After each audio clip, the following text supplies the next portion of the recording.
I want to see what you think of this, Danny. I hope that Turner loses it. You and I don't spend as much time watching inside as other people do. I know that I do watch it sometimes, and I will miss that. I do not think that TNT does a particularly good job broadcasting the game itself. And so that is, you and I spend a lot more time doing that, whether we're watching it to do our own broadcasts or watching our own stuff.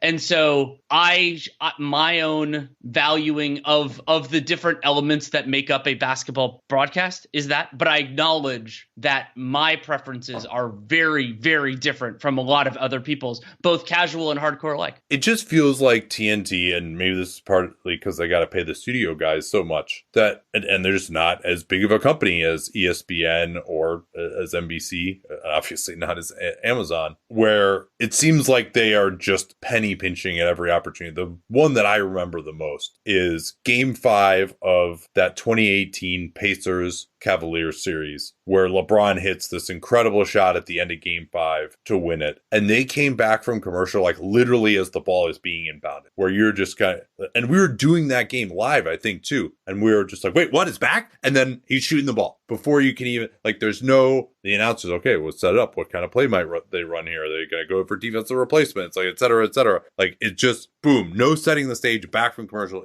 And they do that all the time. They always try to squeeze in absolutely as much as they can because it just kind of seems like they're a little poor. And then, I would say among their play-by-play guys, Ian Eagle is amazing. There isn't really anyone else that I think is like particularly superlative among their play-by-play guys. I think the ESPN play-by-play in general are better. Although I probably like Ian better than Mike Breen. And then other than Stan Van Gundy, there aren't really any of their color guys that I find particularly good. And many of them are even like actively annoying, although at least they got rid of Chris Webber. So yeah, I think, and I don't really give a shit about the post-game show because I'm recording my own show during that time. So for my own purposes, I hope they lose it. And, there's the whole NBA TV thing too on these playoff nights, whereas NBC will be able to not show it on something better than NBA TV some of the time. I don't even know what's going to happen to NBA TV. And so there's still a bunch of questions, what's going to happen to League Pass, the local rights, will local rights still be available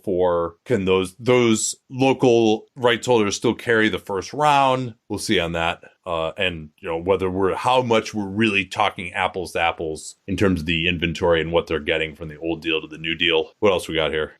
Oh, also Amazon is supposed to pay about 1.8 on average. So yeah, it's looking like go ahead. Looking like about 7, and that's that was the number that was out there. People thought it was ambitious, wasn't going to happen. It's looking like about that. We don't know for sure, and it's important to note that they may be giving up more because we don't know some of these details than they almost definitely are than they were before in terms of some international and everything else. In a thing